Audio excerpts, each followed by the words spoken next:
ಸ್ನೇಹಿತರೆ, ಈ ದೇಶದ ಬಗ್ಗೆ ತುಂಬಾ ಕಡಿಮೆ ಜನರು ಮಾತ್ರ ತಿಳಿದಿರುತ್ತಾರೆ. ಆದರೆ ಯಾರಾದರೂ ಇಲ್ಲಿಗೆ ಬಂದರೆ ಅದರ ಸಂಸ್ಕೃತಿ, ಪ್ರಾಕೃತಿಕ ಸೌಂದರ್ಯ ಮತ್ತು ಆಕರ್ಷಕ ಜನರಿಂದ ಮೋಡಿಗೊಳ್ಳುತ್ತಾರೆ. ಯುರೋಪ್ಗೆ ಹೋಗಲು ಇದು ಅತ್ಯಂತ ಅಗ್ಗದ ಮತ್ತು ಸುಲಭವಾದ ಮಾರ್ಗ ಎಂದು ಹೇಳಲಾಗುತ್ತದೆ, ಏಕೆಂದರೆ ಪಾಕಿಸ್ತಾನಿಯರು ಇಲ್ಲಿ ವೀಸಾವನ್ನು ಮನೆಯಿಂದಲೇ ಸ್ವಂತವಾಗಿ ಪಡೆಯಬಹುದು.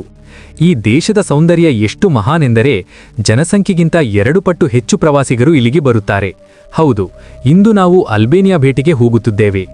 ಈ ದೇಶದಲ್ಲಿ 50%ಗಿಂತ ಹೆಚ್ಚು ಮುಸ್ಲಿಮರು ಇದ್ದರೂ ಅವರು ಇಸ್ಲಾಮಿನಿಂದ ತುಂಬಾ ದೂರ ಇದ್ದಾರೆ. ಇದು ಏಕೆ? ಇಲ್ಲಿ ಜನರು ಹೇಗಿನ ಜೀವನ ನಡೆಸುತ್ತಾರೆ? ಅವರ ಆಚರಣೆಗಳು, ಸಂಪ್ರದಾಯಗಳು ಹೇಗಿರುತ್ತವೆ? ಯುರೋಪ್ನ ಇತರ ದೇಶಗಳಿಗೆ ಹೋಲಿಸಿದರೆ ಅಲ್ಬೇನಿಯಾಕ್ಕೆ ಏಕೆ ಆದ್ಯತೆ ನೀಡುತ್ತಾರೆ? ಇಂದಿನ ವಿಡಿಯೋದಲ್ಲಿ ನಾವು ಈ ದೇಶದ ವೀಸಾ ಹೇಗೆ ಪಡೆಯಬೇಕೆಂದು ಹೇಳಲಿದ್ದೇವೆ. ಜೊತೆಗೆ ತಿರಾನಾ ನಗರದ ಸುಂದರ ದೃಶ್ಯಗಳು, ಬೆರಾಟ್ ನಗರದ ಪ್ರಾಚೀನ ಬೀದಿಗಳು, ಇವುಗಳನ್ನು 1000 ಕಿಟಕಿಗಳ ನಗರ ಎನ್ನುತ್ತಾರೆ, ಮತ್ತು ಸರಾಂಡಾ ನಗರ, ಅಡ್ರಿಯಾಟಿಕ್ ಸಮುದ್ರದ ಮುತ್ತು ಎಂದು ಕರೆಯಲ್ಪಡುತ್ತದೆ ತೋರಿಸಲಿದ್ದೇವೆ. ಈ ದೇಶವನ್ನು ಬಂಕರ್ಗಳ ದೇಶ ಎಂದು ಕರೆಯುತ್ತಾರೆ. ಕೊನೆಯಲ್ಲಿ 40 ವರ್ಷಗಳ ಕಾಲ ಈ ದೇಶದ ಜನರನ್ನು ಯಾರು ಕೈದಿಗಳಂತೆ ಇಟ್ಟರು? ಇಲ್ಲಿ ಓದು ಮತ್ತು ವಾಸದ ಖರ್ಚು ಎಷ್ಟು? ಇವೆಲ್ಲವೂ ಇಂದಿನ ವಿಡಿಯೋದಲ್ಲಿ ಇವೆ. ಬನ್ನಿ, ಅಲ್ಬೇನಿಯಾದ ಅದ್ಭುತ ಪ್ರಯಾಣವನ್ನು ಪ್ರಾರಂಭಿಸೋಣ. ಅಲ್ಬೇನಿಯಾದ ಅಧಿಕೃತ ಹೆಸರು ರಿಪಬ್ಲಿಕ್ ಆಫ್ ಅಲ್ಬೇನಿಯಾ. ಇದು ಆಗ್ನೇಯ ಯುರೋಪ್ನ ಬಾಲ್ಕನ್ ಪ್ರದೇಶದಲ್ಲಿರುವ ಸುಂದರ ದೇಶ. ಇದು ಅಡ್ರಿಯಾಟಿಕ್ ಸಮುದ್ರ ಮತ್ತು ಅಯೋನಿಯನ್ ಸಮುದ್ರದ ತೀರದಲ್ಲಿ ಇದೆ. ಇದರ ಗಡಿಗಳು ಮಾಂಟೆನೆಗ್ರೋ, ಕೊಸೋವೋ, ಮ್ಯಾಸಿಡೋನಿಯಾ ಮತ್ತು ಗ್ರೀಸ್ನೊಂದಿಗೆ ಸೇರಿಕೊಳ್ಳುತ್ತವೆ. ಇದನ್ನು ಯುರೋಪ್ನ ಅಡಗಿರುವ ನಿಧಿ ಎಂದು ಕರೆಯಲಾಗುತ್ತದೆ, ಏಕೆಂದರೆ ಇದರ ಬಗ್ಗೆ ಜಗತ್ತಿನಲ್ಲಿ ತುಂಬಾ ಕಡಿಮೆ ಜನರಿಗೆ ಮಾತ್ರ ಗೊತ್ತಿದೆ. ಪ್ರಾಕೃತಿಕ ಸೌಂದರ್ಯ, ಪ್ರಾಚೀನ ಸಂಸ್ಕೃತಿ ಮತ್ತು ಸ್ವಚ್ಛ ಸ್ಪಷ್ಟವಾದ ತೀರಗಳು ಇದರ ವಿಶೇಷ ಗುರುತಿನ ಚಿಹ್ನೆ. ದೇಶದ ಜನಸಂಖ್ಯೆ ಸುಮಾರು 27 ಲಕ್ಷ ಮತ್ತು ವಿಸ್ತೀರ್ಣ 27,000 ಚದರ ಕಿಲೋಮೀಟರ್. ದೇಶದಲ್ಲಿ 70% ಜನರು ನಗರಗಳಲ್ಲಿ, 30% ಜನರು ಗ್ರಾಮೀಣ ಪ್ರದೇಶಗಳಲ್ಲಿ ವಾಸಿಸುತ್ತಿದ್ದಾರೆ. ಮುಸ್ಲಿಮರ ಸಂಖ್ಯೆ ಹೆಚ್ಚಾಗಿದ್ದರೂ ದೇಶ ಜಾತ್ಯತೀತವಾಗಿರುವ ಕಾರಣ ಜನರಿಗೆ ಧರ್ಮದೊಂದಿಗಿನ ಸಂಬಂಧ ತುಂಬ ಕಡಿಮೆ. ಸುಮಾರು 51% ಮುಸ್ಲಿಮರು, 16% ಕ್ರಿಶ್ಚಿಯನ್ನರು ಮತ್ತು 14% ಜನರು ಯಾವ ಧರ್ಮವೂ ಇಲ್ಲದವರು. Albania currency Albanian lek. 1 lek ಸುಮಾರು $3.40 ಪಾಕಿಸ್ತಾನಿ ರೂಪಾಯಿಗೆ ಸಮಾನ. ಅಲ್ಬೇನಿಯಾ ಜಿಡಿಪಿ $30 ಬಿಲಿಯನ್ ಮತ್ತು ಜನರ ವಾರ್ಷಿಕ ಆದಾಯ ಸುಮಾರು $1000. ರಾಜಧಾನಿ ತಿರಾನಾ ನಗರ. ಇದು ದೇಶದ ಅತಿ ದೊಡ್ಡ ನಗರ. ಈ ದೇಶ ಯುರೋಪ್ನಲ್ಲಿದ್ದರೂ ಇನ್ನೂ ಯುರೋಪಿಯನ್ ಒಕ್ಕೂಟದ ಸದಸ್ಯ ಅಲ್ಲ, ಆದರೆ 2019ರಲ್ಲಿ ನ್ಯಾಟೋದ ಭಾಗವಾಯಿತು ಮತ್ತು ತಜ್ಞರ ಅಂದಾಜಿನ ಪ್ರಕಾರ 2030ರ ವೇಳೆಗೆ ಯುರೋಪಿಯನ್ ಒಕ್ಕೂಟದಲ್ಲಿ ಸೇರಬಹುದು. ಅಲ್ಬೇನಿಯಾ ಜನರು ಸರಳ ಜೀವನ ನಡೆಸುವ, ಅತಿಥಿ ಸತ್ಕಾರ ಮಾಡುವ ಮತ್ತು ವಾಗ್ದಾನಗಳಿಗೆ ತುಂಬಾ ಪ್ರಾಮಾಣಿಕರಾದ ಜನರು. 2ನೇ ಮಹಾಯುದ್ಧದ ಸಮಯದಲ್ಲಿ ಯುರೋಪ್ ತುಂಬ ಯಹೂದ್ಯರ ಹತ್ಯಾಕಾಂಡ ನಡೆಯುತ್ತಿದ್ದಾಗ ಅಲ್ಬೇನಿಯಾ ಮಾತ್ರ ಯಹೂದ್ಯರಿಗೆ ಆಶ್ರಯ ನೀಡಿದ ಏಕೈಕ ದೇಶ. ಇದಕ್ಕೆ ಕಾರಣ ಅವರ ಬೆಸಾ ಸಂಪ್ರದಾಯ, ಅಂದರೆ ಅತಿಥಿ ಯಾವ ಧರ್ಮ ಅಥವಾ ಜಾತಿಯಿಂದ ಬಂದರೂ ಅವರ ರಕ್ಷಣೆಯನ್ನು ಧರ್ಮವೆಂದು ಭಾವಿಸುವುದು. ಇಲ್ಲಿ ಜನರು ಬಣ್ಣ ಬಣ್ಣದ ಉಡುಗೆಗಳು, ಕೈಕಲೆಕಾರರು ಹೊಲಿದ ಅಂಗಿಗಳನ್ನು ಧರಿಸುತ್ತಾರೆ.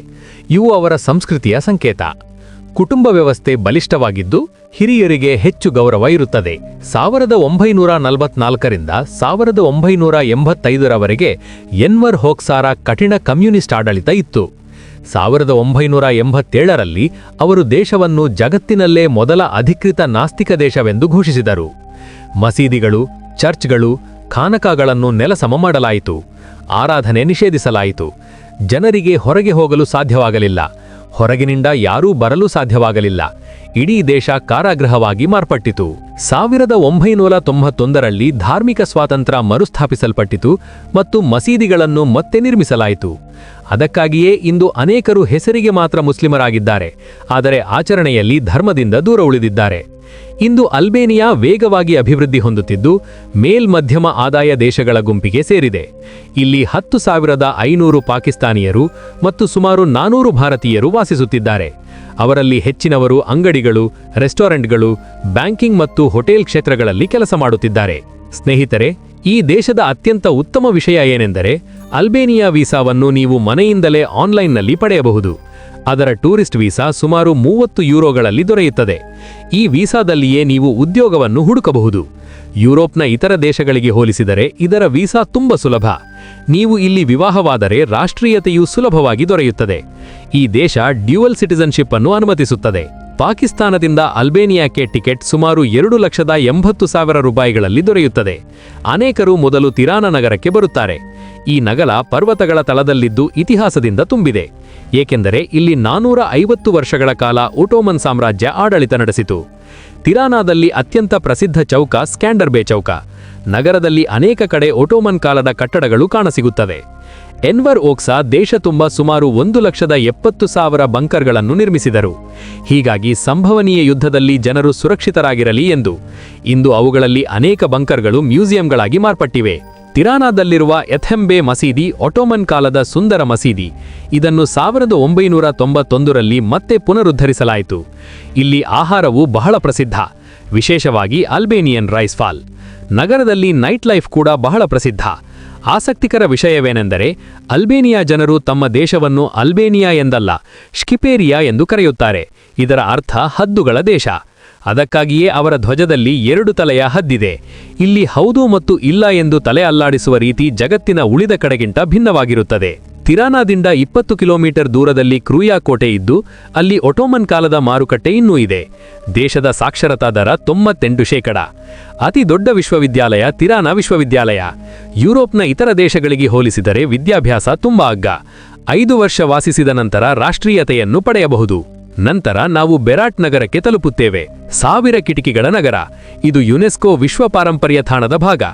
ಅದರ ನಂತರ ಸರಾಂಡಾ ನಗರ, ಅಯೋನಿಯನ್ ಸಮುದ್ರದ ಮುತ್ತು. ಇದು ಗ್ರೀಸ್ನ ಕಾರ್ಫು ದ್ವೀಪದಿಂದ 2 ಕಿಲೋಮೀಟರ್ ದೂರದಲ್ಲಿ ಇದೆ. ಇದನ್ನು ಅಲ್ಬೇನಿಯಾದ ಮಾಲ್ದೀವ್ಸ್ ಎಂದು ಕರೆಯುತ್ತಾರೆ. ನಂತರ ಗೀರೋಕಾಸ್ಟರ್, ಕಲ್ಲುಗಳ ನಗರ. ಇಲ್ಲಿ ಇಡೀ ನಗರ ಸುಣ್ಣದ ಕಲ್ಲುಗಳಿಂದ ನಿರ್ಮಿಸಲ್ಪಟ್ಟಿದೆ. ಅಲ್ಬೇನಿಯಾ ಇತಿಹಾಸ 1000 ವರ್ಷಗಳ ಹಳೆಯದು. ರೋಮನ್ ಆಕ್ರಮಣ, ಮೊದಲ ಅಲ್ಬೇನಿಯಾ ರಾಜ್ಯ, 450 ವರ್ಷಗಳ ಒಟೋಮನ್ ಆಡಳಿತ, 1911ರಲ್ಲಿ ಸ್ವಾತಂತ್ರ್ಯ ಮತ್ತು ನಂತರ 40 ವರ್ಷಗಳ ಕಮ್ಯುನಿಸ್ಟ್ ದಮನ. ಸ್ನೇಹಿತರೆ, ಇದು ಇಂದಿನ ಮಾಹಿತಿಪೂರ್ಣ ಮತ್ತು ಆಸಕ್ತಿಕರ ವಿಡಿಯೋ. ನಿಮಗೆ ಇಷ್ಟವಾಯಿತು ಎಂದು ಆಶಿಸುತ್ತೇನೆ. ಕಮೆಂಟ್ನಲ್ಲಿ ತಪ್ಪದೆ ಹೇಳಿ. ಹೊಸದಾದರೆ ಚಾನೆಲ್ ಸಬ್ಸ್ಕ್ರೈಬ್ ಮಾಡಿ, ಲೈಕ್ ಮಾಡಿ.